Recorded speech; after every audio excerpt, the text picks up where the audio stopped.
Alright guys, I think maybe we should lay low for a little bit. I'm in a lot of trouble. Lay low? You mean like stop doing adventure stuff? Good. We can finally put all this stupid ambition stuff to rest. But, Paul, I have to do something spectacular or I can't go back inside my house. What are you talking about? My parents threw me out because I'm not living up to the family name. Well, your family sounds terrible. You shouldn't want to go back to them. But I do, though. Well, look, I'm not saying we're gonna do nothing. I have to lay low for a little while. Okay, Namir is really mad. Let him be. He's not the boss of you. He's in charge of the whole temple, actually, so he kinda is. Laura, we'll leave the temple then. What are we supposed to do for the next couple of weeks if we're not going to adventure? I don't know.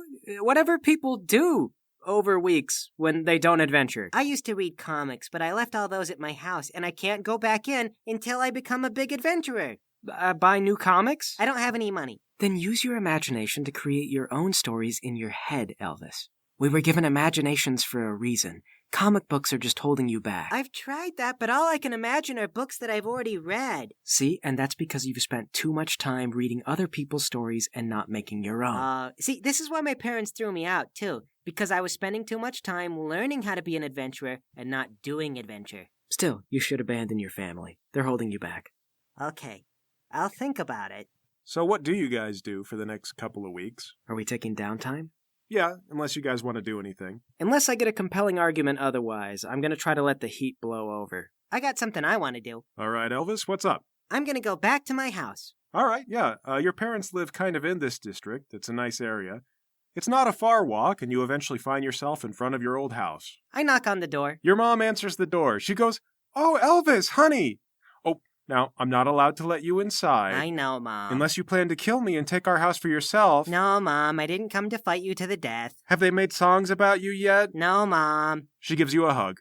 Well, welcome to our doorstep anyway. It's so nice to see you again, honey. I thought you'd leave for the mountains to go find bandits to slay. I was gonna, but I met a guy in a cave, and then he started to mentor me. Oh, a lady in the water. Well, it's a guy. Your dad comes up behind your mom. It's not a lady in the water, it's his Merlin figure. Oh, right, she says. I always get them mixed up. Well, they are both magical. Is your Merlin figure magical, son? Nah, he's more like inscrutable. Well, we call that being mystical. It's like magic, but no spells. Well, I guess he's mystical then. So, did you come to fight me in single combat and claim the house for yourself? No, Dad, I'm not at the level to kill you and Mom yet. I just asked him, honey. Oh, well, I wasn't there for that. Well, if you're not here to kill us in glorious combat, why are you here, sweetheart? I was wondering, could I get my comic books from you guys? Your comic books, eh? Yeah, I used to read them all the time. They're all about adventuring and like how to adventure. Oh, yes, I've seen those. A lot of hooey, if you ask me. You don't learn to adventure by reading a comic book. You learn to adventure by going out and stabbing a goblin face to face. I just want to read them. Well, if they've got value to you, then I suppose if you strike me with your weapon in single combat and draw blood, I'll let you take them. But Dad, I don't want to strike my dad. All right, you swing your sword by surprise, but your dad is expecting it. He blocks it. Good try! But of course I knew you'd try to take me by surprise right when I suggested it. I'll never be as good as you guys. Not with that attitude, you won't. Sweetheart, maybe you could try something clever. Like, maybe you could get your father drunk, and then when he's drunk, you could stab him in his sleep. No, that's why I gave up drinking. You'll never get me there. Maybe poison, then. Poison could work. I don't know how to do poisons, Dad. Well, even if you just made me barf sick, that might be enough to weaken me. Maybe. It could also make me angry, though. No, I don't like poisons. Poisons are like an assassin. I don't think that's very good. That's my boy. Okay. Well, I have another idea then. Hey, Mom, you're like a master blacksmith, right? Well, the other day I got in an argument with my friend, and he said that a glass knife was a really dumb idea. And I think he might be right, but could you help me make a glass mace? A glass mace. Well, we would have to use the forge in the backyard. Is he banned from the backyard, dear? Well, I told him the house. And I feel like that mostly covers the interior of the house, so I suppose the backyard forge would be okay. You know, I do think I have some flint crystal that we could use. It's about as heavy as iron when it's really dense. It might work. Could we color it? I kind of want it to match my armor. Sure. We'll use some runes to make sure that it's extra tough so it doesn't break. And of course we'll temper it so it's naturally a little tougher anyway. It'll be like a little mother-son project. This'll be fun, just like when you were little. Oh, honey, do you remember when he made that knife out of clay? Yes, you tried to stab me with it, you little scamp.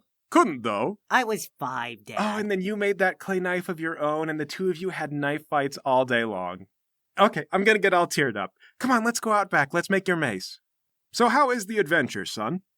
Well, my master is all about doing things the hard way, which I feel like has some pros and cons.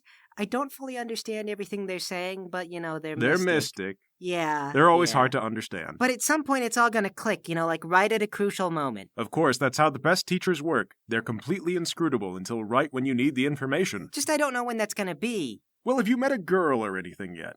Usually some kind of insane wizard will capture the girl and then hold her ransom, and just at the last minute, that's when you tap into your ultimate power and kill the sorcerer and save the girl. No. Well, you should think about it. Your mother and I have done that one a couple of times. Yeah, but it does get a little boring. You're chained to the wall for 2-3 days.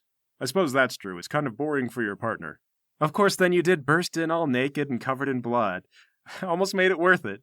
It was lonely for me, too. Do you know what I missed most about being separated like that? What's that? You. Aw, you.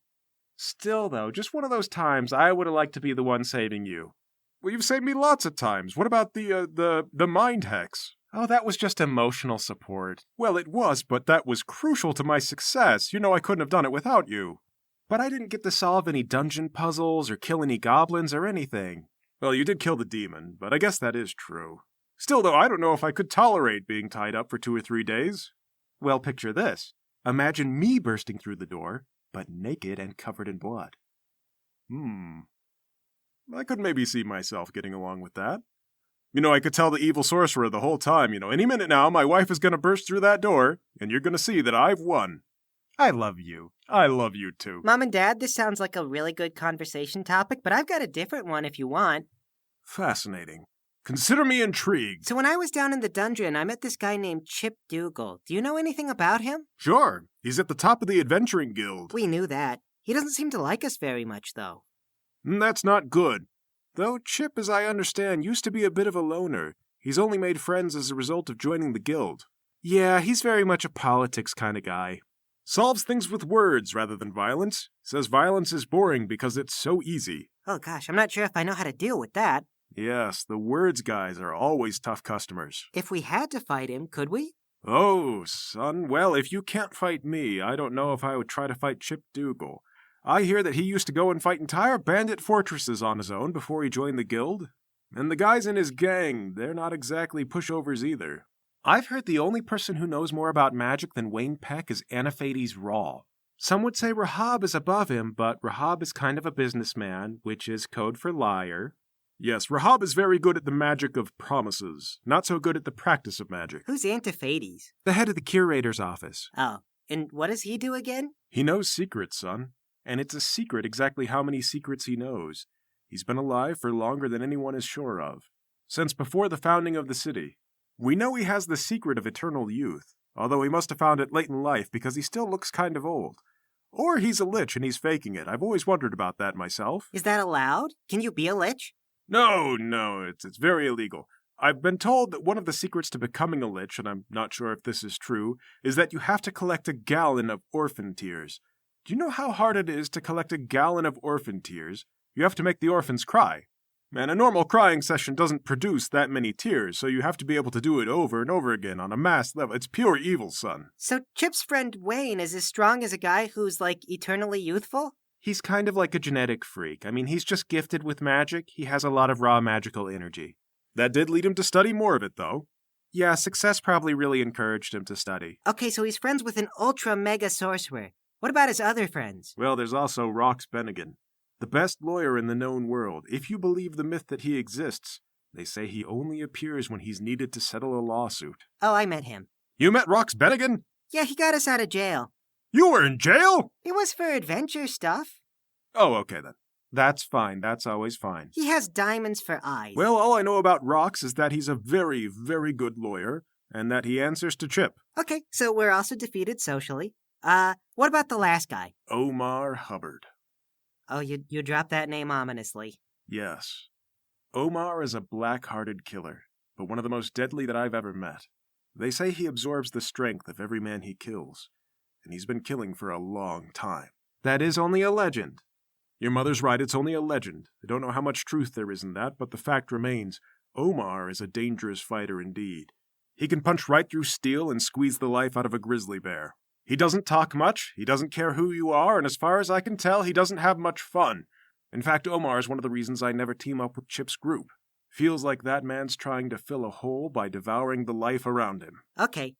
So if they were our enemies because we saw something we shouldn't have seen, how would you beat them? An interesting question, son. Well, with rocks, I wouldn't even know where to begin. Lawyer powers are far beyond me. And sorcerers, well, you know how sorcerers are. They could do a lot of things. I can't say for sure with Wayne. Usually the thing with them is you just want to take their stick away so they can't cast their spells as easily. For Omar, I suppose fight as though it's the last thing you'll ever do. We went on one sortie with that group. Omar just tore everything in half. We barely got to do anything. They were very selfish. It wasn't much fun. And Chip didn't seem like he even cared. He just sat back and let it happen. I think maybe your best bet of survival is to just not antagonize Chip any further. The others do answer to him, so if he doesn't want to kill you, then maybe things will turn out okay. What if I tattle on him up the chain to the guy in charge of the guild? They'll probably kill you. What if you tattle on my behalf? They might fight me. And it might be a very challenging fight, too. If that's what you want to do, let me know. I'm on board. Honey, but then we'll have to flee town. And how, dear? We'll have to get our best horses. The wind will be at our backs. Nothing but uncertainty ahead of us. I'm all for it. Well, I guess we don't really have to worry about raising our child in the city anymore. That would be okay. Well, there you are, son. If you'd like to risk everything and possibly get us all killed, let me know. Okay, thanks, Dad. So, Mom, when should I expect this mace to be ready? Oh, I don't know, in a couple of days, I guess. Okay, that's good, because we were planning on laying low and letting the heat die down for a couple of days. I'll see you then. Oh, okay. Well, don't be a stranger, sweetheart. Let us know if you want to kill your father and take over the house or anything. Or you can just battle me for your comics. I'm on board for that, too. I'll work towards it. Bye! And I guess I go back to the temple. Right, when you get back, Paul is cleaning, trying to stay out of trouble. And, Lowry, the brothers have got you on a new training regimen. They'll give you an egg every 50 squats that you do. The first 50 were easy enough, but then they start making you do this, eccentric exercise. So you have to slowly squat down and count to 5 as you do it. Then after 50 of those, you get an egg. Then they make you do 10 seconds, and you can't do that. Okay, this is unfair. You're using some kind of physics trick to prevent me from winning eggs. Well, bro, when you can do all 50 exercises with 10 seconds on every squat, then you'll be able to move up to 15 seconds. I'm not going to build muscle on 2 eggs, you jerk. You'll get more eggs at mealtime, man. How do you even afford to feed a temple of meatheads? This is unbelievable. Hey, Lowry. Hey, Paul. So I got back from visiting my parents. They told me all about Chip Dougal and about how we're gonna die. Why, what did they say? They said that Omar Hubbard is like a black hole that consumes happiness or something. Which one is Omar? The one that isn't the wizard and isn't Chip Dougal. Oh, him. Yeah, I actually have seen him before. He's come up to the temple. Yeah, bro. During an exhibition match, you just, broke a guy's leg. Yeah, it was supposed to be a friendly thing. You just grabbed him and broke it. Oh, I didn't know you already knew about these guys. You should have told me. Every time we interact, you're filling my head with the stupidest things that I've ever heard. It didn't come up. They're not stupid ideas. I'm also going to get myself a glass mace, and then you're going to see how cool a glass weapon is. Elvis, wait a minute. What do you mean you're getting a glass mace? I have been trying to teach you shouldn't be relying on physical objects. You don't need weapons. You don't need armor. Right, because they could be taken away or they could break or stuff. So if I have more weapons, then my reliance will be less of a burden while also building strength because of the increased burden. I am so absolutely clear about my intentions when I talk to you, and somehow you are still walking away with the opposite reading, thinking that you agree with me. Oh, yeah, because your body is the weapon. But my body is being honed by using the weapons because they are extra weight and they require more strength. Your body alone is the weapon, and the world is the arena and also a source of weapons, naturally. Right, and if the world around me is a weapon, then definitionally I'm burdened by the entire world at all times. And if I turn the world into a sword, it's just converting one burden into another shape of burden. No. I'm trying to understand. I'm so sorry, but if life is burden, then creating a sword, beating iron into a sword shape, or turning glass into a mace is struggle, which is life. No, right? Okay, look, because, so you can just, when you're born, no one's gonna beat a sword into a sword shape. Yeah, but working through the burden, that's self-strengthening. The point is to avoid burdens. You should be avoiding burdens. That's the I've almost got confused. You've almost got me confused on the fundamental point. The fundamental point is that you're avoiding burdens. Why are you equipping yourselves with weapons? They are a burden. So that they become lighter and easier to use as I practice using them. That's a burden, though. That's a burden unto itself. I'm so confused. Well, if you would just stop trying to understand me and do what I'm telling you, then you wouldn't be confused. You would be lightened of that burden. Wait. I get it. You're giving me confusing and contradictory statements so that I strengthen my mind muscles so that the burden of thinking gets even easier. You have no idea what I'm trying to tell you, and you should be ashamed. I will carry that burden of shame until lifting it makes me strong enough that it feels weightless. Okay, so you guys got anything else that you want to do?